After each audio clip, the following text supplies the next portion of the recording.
देखा जाए तो गीता ज्ञान इतना डीप है कि एक जीवन में इसे पूरी तरह समझ पाना किसी के लिए भी नामुमकिन होगा। लेकिन अगर इस महासागर से कुछ मोती भी हम चुन पाए तो समझिए कि ये जीवन सफल हुआ। आज एक नया सवाल है, ये यूं कहें कि अपनी कहानी किसी ने भेजी जिसने पंडित जी के मन को उलझा कर रख दिया। ये मेल किसी नए पाठक का था जो कि इस तरह से था। पंडित जी नमस्कार, मैं आपको कोई सवाल ना भेजकर अपने जीवन की अब तक की कहानी भेज रहा हूं और आपसे उम्मीद करता हूं कि आप इसे पढ़कर अब मुझे आगे अपने जीवन में क्या करना चाहिए इस बारे में बताएंगे। मेरी कहानी कुछ इस तरह से है। मेरा नाम उदय है। मैं उत्तर प्रदेश के एक छोटे से गांव से हूं। मेरे पिता एक किसान थे इसलिए लिख रहा हूं क्योंकि अब वे इस दुनिया में नहीं है। मेरे पिता कोई बड़े इंसान तो नहीं थे, लेकिन एक बात जो मैं अपने बचपन की यादों के आधार पर कह सकता हूं वो ये कि वे जब तक रहे उन्होंने मां समेत हम तीनों भाई बहनों को कोई कमी नहीं होने दी। हालांकि उनका साया हमारे सर से बहुत जल्दी उठ गया था। उस वक्त मेरी उम्र शायद 10 साल की रही होगी और मुझसे बड़ी बहन और भाई 12 और 15 साल के रहे होंगे। सबसे छोटा होने की वजह से मैं अपने पिता का लाडला था, ऐसा मेरी मां कहती है। और कहीं न कहीं मैं भी इस बात को महसूस करता था। तभी तो पिताजी के अचानक चले जाने का सदमा कई साल तक मेरा मन संभाल नहीं पाया था। हालांकि हमें यही बताया गया कि पिता की मौत एक एक्सीडेंट थी, लेकिन मैंने कई बार अपने मामा और मां की बातों में सुना कि उनके सौतेले भाइयों ने जमीन के लालच में उन्हें मरवा दिया था। हमारे पूछने पर मां ने हमेशा इस बात को टाल दिया, बल्कि हमें कसम दी कि कभी किसी से इस बारे में जिक्र नहीं करेंगे। पिताजी की मौत के बाद मां एकदम बदल गई थी। हमेशा डरी सहमी सी रहती और लगभग हर दिन जब हम पढ़ने बैठते तो मां कहती कि जल्दी से पढ़ लिख कर इस काबिल बन जाओ कि इस गांव से बाहर जा सको। मैं नहीं चाहती कि तुम लोग यहां ज्यादा वक्त तक रहो। समय बीतता गया, हम तीनों को जैसे तैसे मां पढ़ा रही थी। उनकी सख्त हिदायत थी कि पढ़ाई के अलावा हमें और किसी बात पर ध्यान नहीं देना है। अक्सर मेरे सोने के बाद बड़ी बहन और भाई कुछ बातें करते, जिनमें से मुझे बस यही समझ आता कि एक एक करके हमारी जमीनें पिता के सौतेले भाइयों ने हथिया ली हैं और हमारे पास खेतों के नाम पर बस कुछ टुकड़े ही बचे हैं। ये भी कि मां धीरे धीरे अपने गहने बेचकर हमारा पेट भर रही है। इन सब बातों को सुनकर मुझे बहुत दुख होता, लेकिन मैं किसी से बता नहीं सकता था। मां का सख्त ऑर्डर था और वैसे भी मेरा दुख सुनने वाला था ही कौन। समय के साथ बड़ा भाई आगे की पढ़ाई करने के लिए शहर चला गया था। इसके लिए भी मां ने अपने गहने ही बेचे थे। बहन ने आगे पढ़ाई की जगह सिलाई सीखने की इच्छा जताई तो मां ने उसे पड़ोस के गांव के स्टिचिंग सेंटर में एडमिशन दिलवा दिया। मां खुद उसके साथ जाती और उसकी वापसी के वक्त तक केंद्र के बाहर बैठकर इंतजार करती, फिर दोनों साथ ही वापस आते। मैं बहन को चिढ़ाता कि इतनी बड़ी होकर के भी अकेले आ जा नहीं सकती। मैं नहीं जानता था कि मां किस डर से उसके साथ जाती थी। मैं, जिसने हर वक्त मां से बस यही सुना कि किसी तरह इस गांव से निकल जाना है। खेतों के नाम पर जो चंद टुकड़े बचे थे, मां उनमें बहुत मेहनत से फसल लगाती। हालांकि उनसे फसल के नाम पर कुछ भी ना निकलता, लेकिन मां उन खेतों को बंजर नहीं छोड़ना चाहती थी। वो कहती कि उनके स्वर्गवासी सास ससुर और पति की निशानी है ये खेत।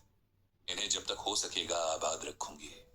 मेरे बाद तुम लोग जो चाहे करना। मैंने उन खेतों के प्रति मां का गहरा लगाव महसूस किया था। जितनी देर वो खेतों में काम करती, खुश दिखती।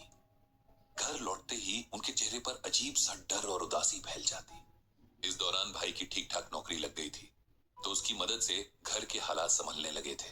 मेरी स्कूल की पढ़ाई पूरी हो गई थी और मामा ने बहन के लिए भी कोई अच्छा रिश्ता देखकर उसकी सगाई करवा दी थी। अब मुझे भी गांव से बाहर जाकर आगे की पढ़ाई करनी थी।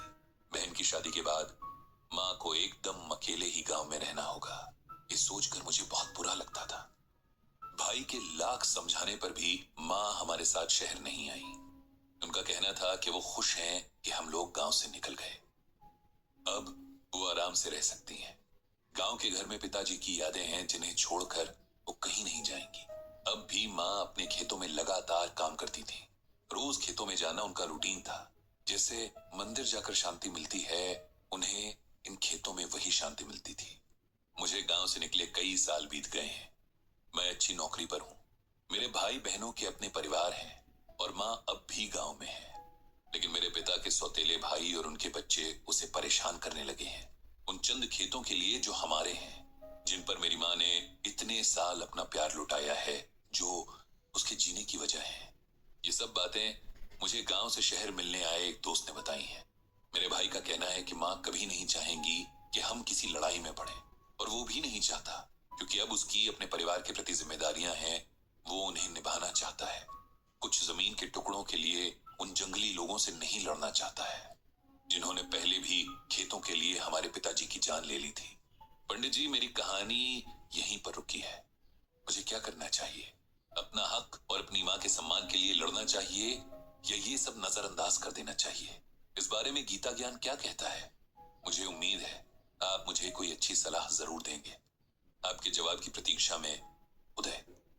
उदय के पत्र को अच्छे से पढ़कर, उसकी परिस्थिति को समझकर पंडित जी ने उसे जवाब लिखा।